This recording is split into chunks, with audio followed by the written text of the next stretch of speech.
Largest, now, there were terror attacks under Clinton. We talked about that. Who did it? A terrorist group called Al-Qaeda, led by a Saudi prince named Osama bin Laden. And so this is where it gets a little confusing. Let's see if I have a slide that can help us with this. Oh, I do. Great. Great, great, great. It unifies the country. Republicans and Democrats, the whole world is disgusted by it. For once, the whole world's, not for once, but for a recent time, it feels like one of the last times the whole world's like, we're with you, US. Now, why does it get confusing? So Al-Qaeda, the group that did it, they're headquartered in Afghanistan.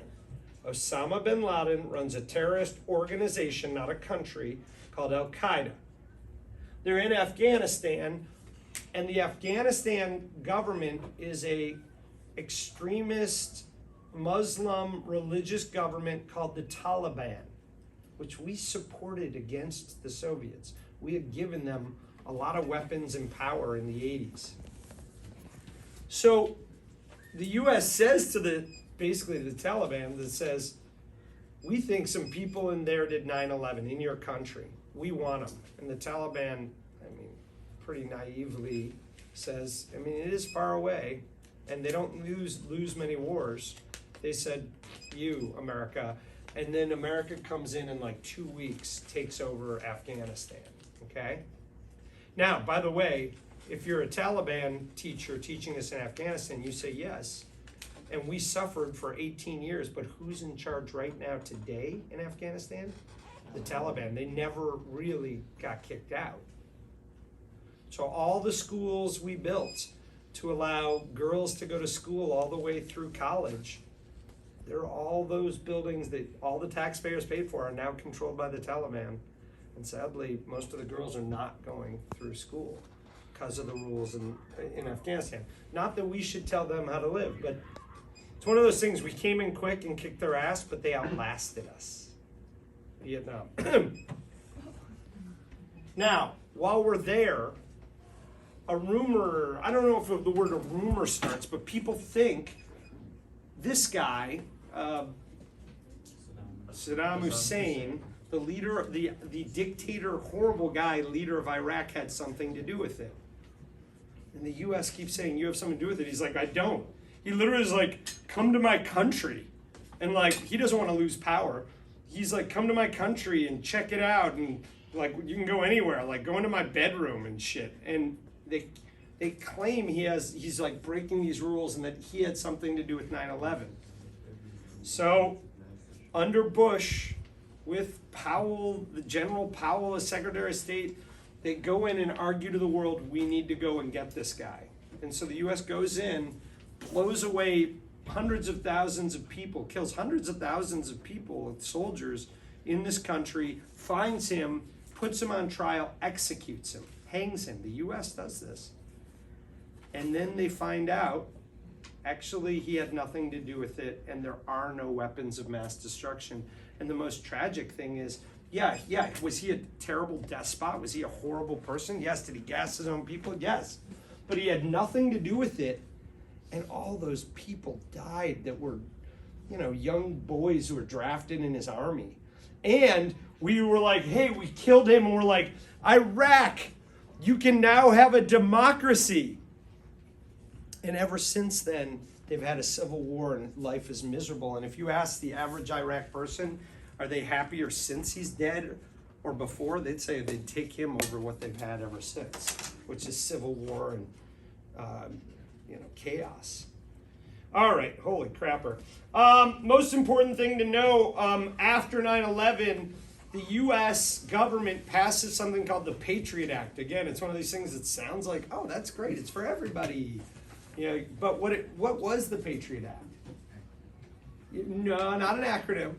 What did it stand for? Jonah knows. He doesn't know. He didn't read. What is the Patriot Act? You got to know this. Oh, you might know. Go. Like it kind of allows the U.S. government to spy on their own people and do things kind of extrajudicially without the judiciary, but also legally. It allows the U.S. government to spy on its own people. I think that's the best way you could describe it. And it started by Bush to avoid terrorism, right? Like, hey, we'll spy on you. If you don't have anything to hide, who cares? It is extended by Obama. Obama says, let's keep doing it. And a lot of Americans agree with it. Eventually, God help me on a year, 2016, there's this guy named Snowden. Oh my God. You're going to have to look it up on your own, but it's fascinating.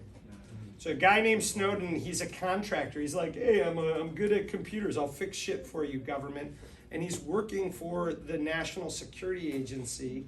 And he's like on their computers, and he realizes the government, the US government, records every single text message and phone message and voice that you have on your cell phones. And no one knows it. And he's like, that should be illegal. Now the government says, one, that's top secret. You're not allowed to tell people that. And this guy Snowden publishes it. Two, the government says, we just record it. We don't listen to it.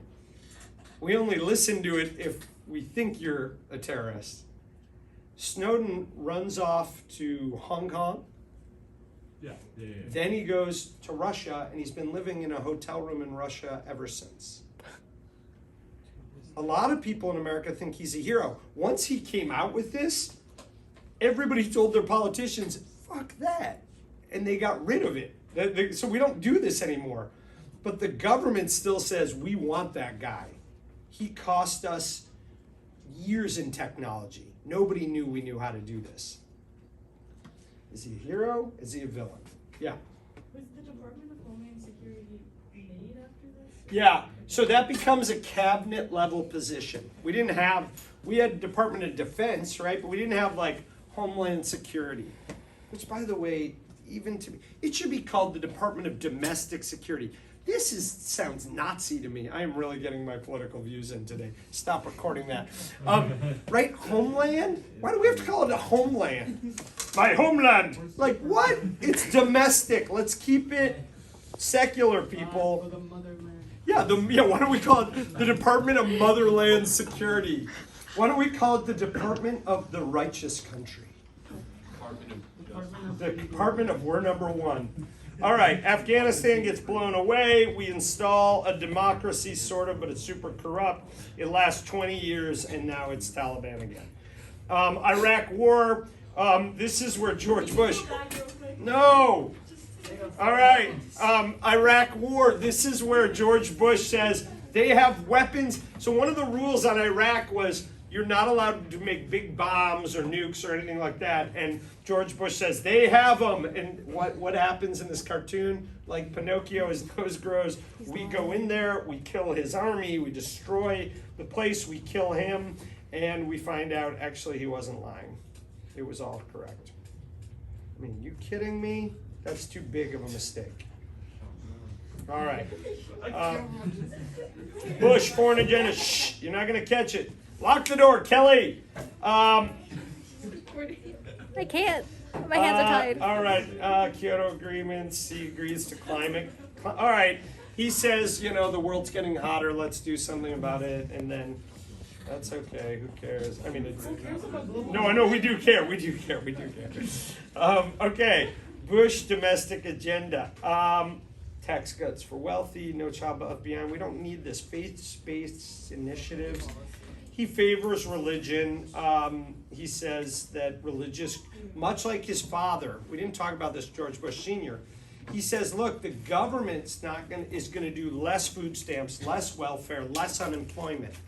And so people say to George Bush Sr., the father, well, who's going to help take care of the poor? And he says, 1,000 points of light, churches and nonprofits and food banks will take care of them, not the government. He basically says it's not the government's job to take care of the poor. Yeah. George H.W. Bush is H.W. is the older one. W is the younger one. No, It's the reverse. I can see it up there. Herbert Walker Bush is before Clinton. Oh wait. Yeah, that's what I'm saying. Sorry. Yeah, so it's right. HW is older, W is younger. All right. Oh, a little bit of immigration reform. Hey, Yoselin, little bit of immigration reform.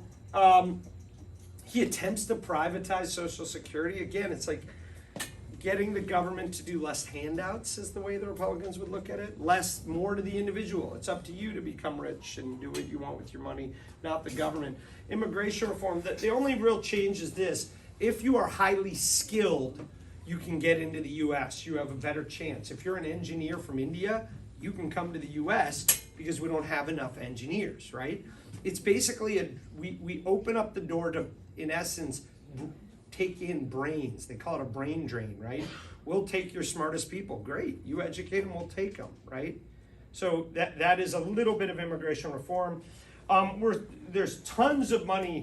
The government's building debt. We are ready for terrorism. We're ready for anything. And then a hurricane hits New Orleans, and all this preparation and all this money we're spending to be ready for disasters proves that we weren't ready.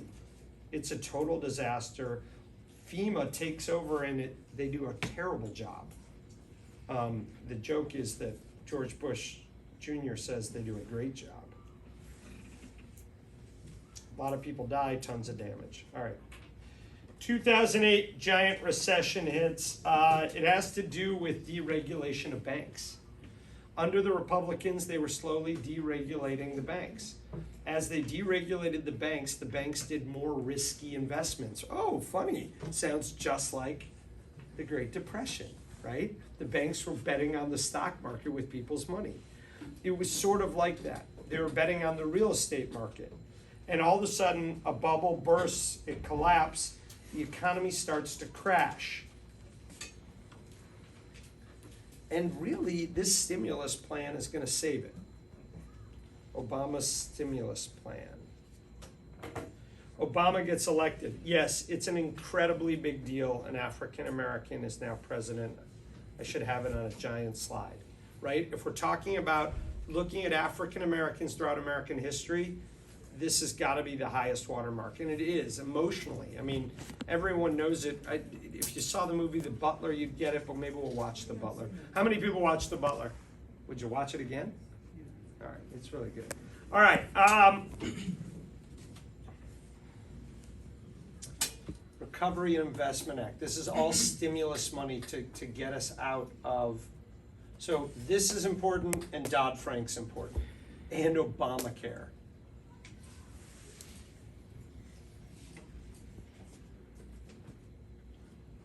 All right. Finally, it has been something like 9 years. They finally find Osama bin Laden.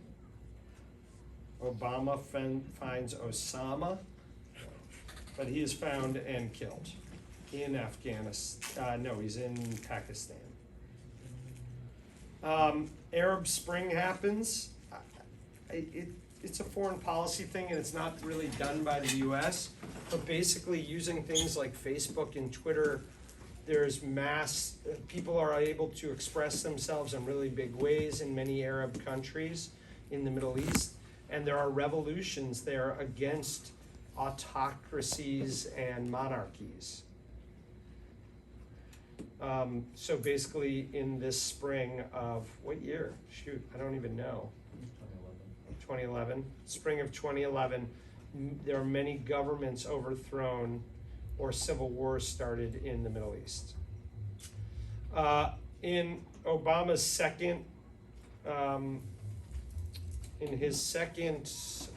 for his second term, he's elected over a guy named Mitt Romney. I don't know, who did he run against first term? Was it was, yeah, and Sarah Palin. So the Republicans take a woman as a vice presidential candidate, right? Now we're talking 12 years after Geraldine Ferraro and Mondale, but they don't win. Tea Party, this is sort of a conservative right-wing movement that starts in America that's against our rising debt.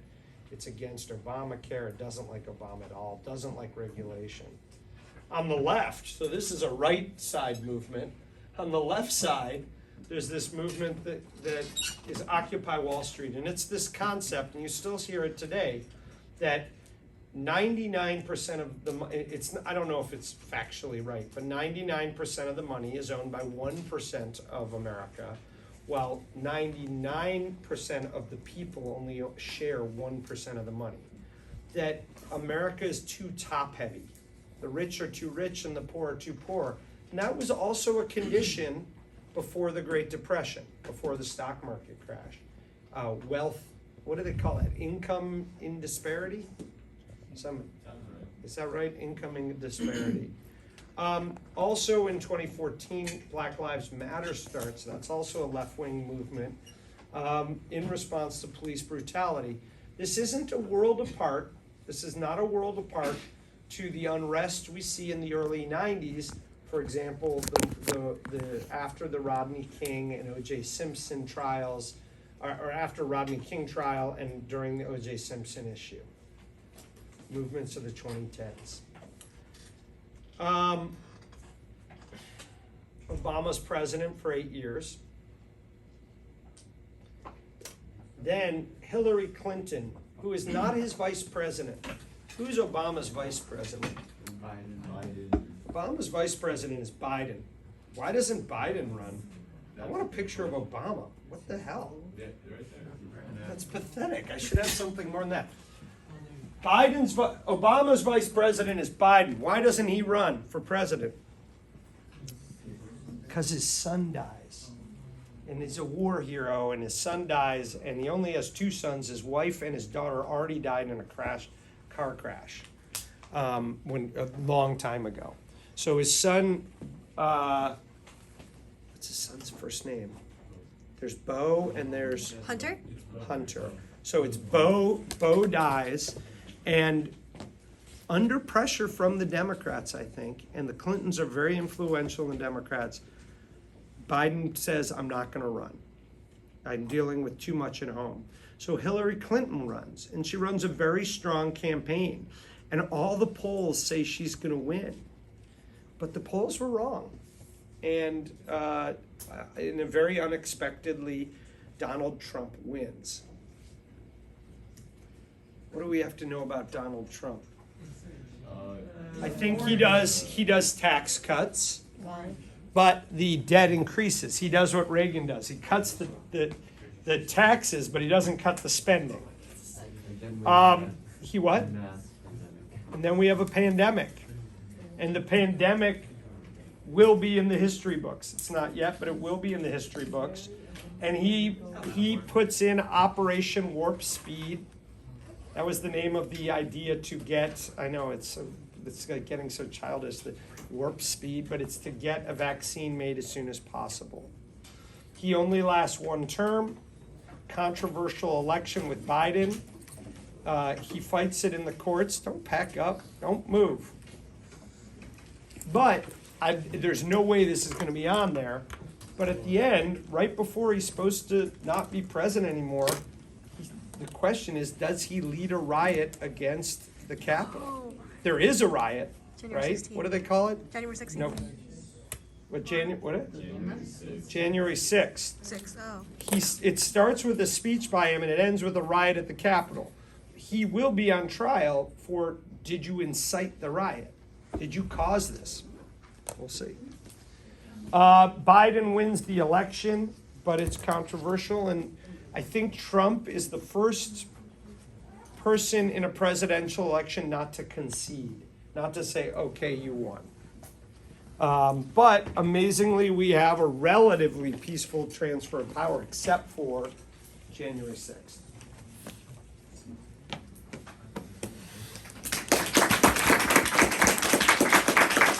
That's it. That is it. We have finished U.S. history. Holy mackerel. All right, thank you. Thank you. You guys are the best.